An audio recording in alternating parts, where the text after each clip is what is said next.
good morning, ladies and gentlemen.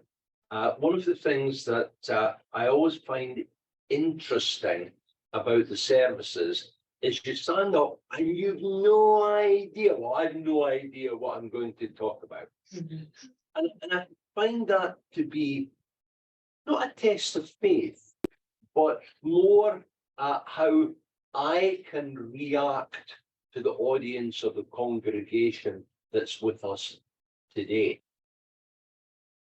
I've been coming to America now for more than 35 years. You wouldn't think that, would you? I should have an American dialect by now. But it's more than 35 years I've been coming to the States, and I've been lucky enough to experience quite a bit of America. And I go back to good old-fashioned Europe, and I hear people talking about America. And I always try to make the point to them when given the opportunity that there is not one America. There are many Americans. You cannot say the America of New York State is the same as the America of Arkansas. You cannot say California is the same as Florida. California doesn't have as many oranges, but you know, the thing has its advantages. And what that tells me is no matter what the name of the country is called, the country is full of different characters and personalities. And that as someone coming from Europe, we should never judge or prejudge a people. We always should be in the position of saying, we never know a people until we spend time with them, until we can learn about them. And what's more important, to be open enough to want to find out about. That's the trick. Not to make people the same as ourselves. Now, I know coming from Scotland, you know what I mean, I used to be perfect, but now I'm better. So it would be more difficult to try to convert everybody to be Scottish. So I don't try and do that. But I might try to bring my Scottishism to you. And that's something that you can look at and accept and or reject.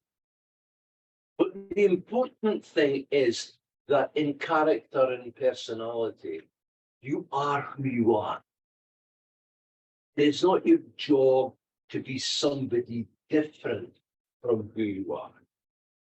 It is your job to be better with who you are, to be more understanding of who you are, to be a good example of who you are to other people. But it's still important that you are who you are.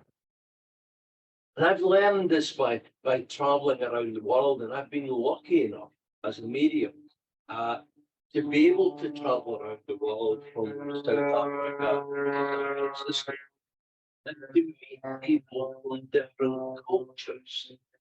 And I'm always of the mind there is good everywhere. Just got to need to find it. And we've got to try to, as human beings, be the best example to other people that we can be.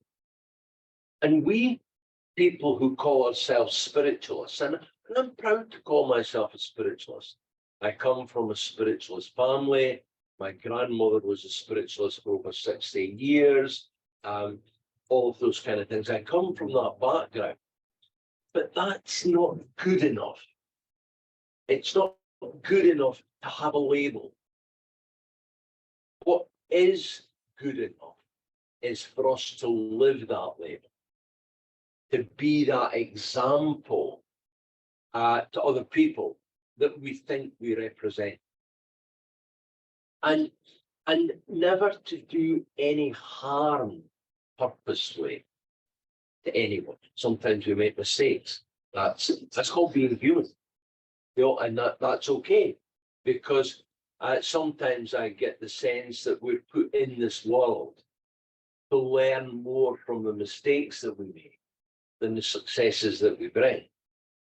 And that's okay as well. That's part of progress. That's part of personal development. That's part of spiritual growth. And I'm always, and you tend to find this more in America. What I'm about to say is not a criticism. Not at all. I just find it to be humorous. Many people in the States tend to use the terminology when they use words like, I'm spiritual. How do you define that? How do you define spirituality? I'm spiritual. If somebody says I'm spiritual, for me, is that not a stretch of ego? That you're expressing an ego side, I'm spiritual. How do you measure it? Do you go to Costco if you've got a Kirkland's card? I've got a Kirkland's card, by the way. I've also got a Safeway card for the West Coast as well, just in case you were interested. Do you go into Costco? Do you go into Safeway and buy a pound of spirituality? Do you buy a book and read the book, and then after reading the book say, now I'm spiritual? No.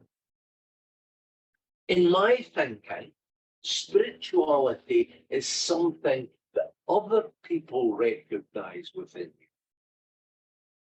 you. You don't recognize within yourself. It's how they view you in terms of your actions in life, the way that you worked with them, the example that you've given to them. And not just your own family is part of it also, but also the people round about you, your neighbours, your work colleagues, your friends, your people you connect with in places like this. I always find myself getting into trouble. I don't know why that would be. Wait, we can raise hands.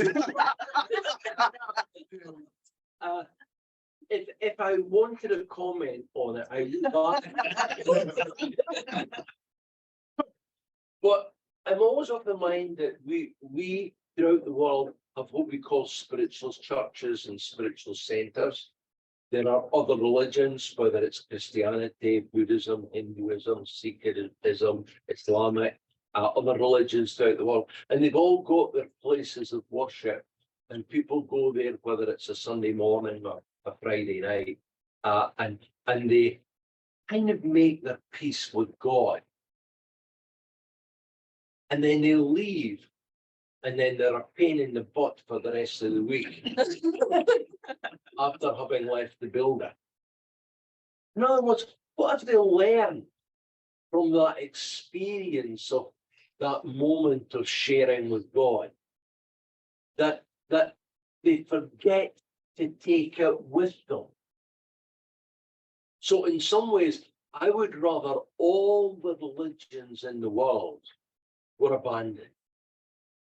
I would rather they all closed down, all the politics associated with all of them disappeared, and people learn to be people. We say in Scotland, and I'm sure I'll translate this for you if you really need it, in Scottish dialect, we're all God's parents. We're all God's children. Oh. We're all God's parents. And as God's children, there's the same spark of divinity within all of us that just needs to be found, needs to be expressed, and needs to be shared, and not to be labelled. That's part of our problem. We label things. We put things into little boxes and little categories, and we give a sense of elitism that one is better than the other, etc. No. Some of the most spiritual people I've come across, and as Shawan said, I've been a medium for over 50 years, which is true. I was about 5 when I started. If you're wondering. But some of the most spiritual people I've come across in those times have been atheists and agnostics. The most spiritual people. Because they're living what they believe. And they're not focusing that all their problems are going to be solved after they pop off. That's the Russian medium, by the way. His name was Popov. That all your problems are not going to be solved after you die. That the atheist, the agnostic, may spend more of their time living for today and putting in today what today demands and what it deserves and what it needs. And I think people like ourselves who embrace the spiritual world and embrace spiritual truths, we have more responsibility than any other religious sect in the world. Why? Because we have a sense of an understanding that there is life after death. We have a sense of an understanding that there are consequences to our actions. The Buddhist, the Hindu, the Christian, going to the spirit world and standing at the pearly gates with St. Peter standing there, may look and say, well, I didn't know. That's their excuse. You know. You've no excuse. So now your question is, in knowing there are consequences to your actions, how much do you put into play to ensure that when you do pass over, there are no consequences to your actions? And that's why every day should be a new day for us. You know, new experiences didn't happen yesterday. And new experiences will not happen tomorrow. New experiences will happen now, and now, and now, and now. And so we should put into the nows what life demands and what life deserves in the lives of other people, to try to make their world a better place because you are part of it. You are part. So when you go to the spirit world, they're waiting for you with open arms, and the first thing they say to you is, hey, you did a good job. Rather than my fear of meeting my grandmother in the spirit world, I go there, she's got her arms folded like this, and she goes, what were you doing? We each carry responsibilities for our lives. Try to ensure that what we bring into the lives of other people has a value and quality. So let's make this next week, as we go into it, a week of goodness, a week of revelation.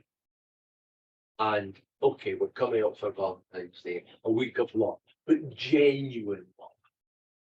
Not a Sunday morning, let's have a quick fix love, but a love that carries on as the weeks go by.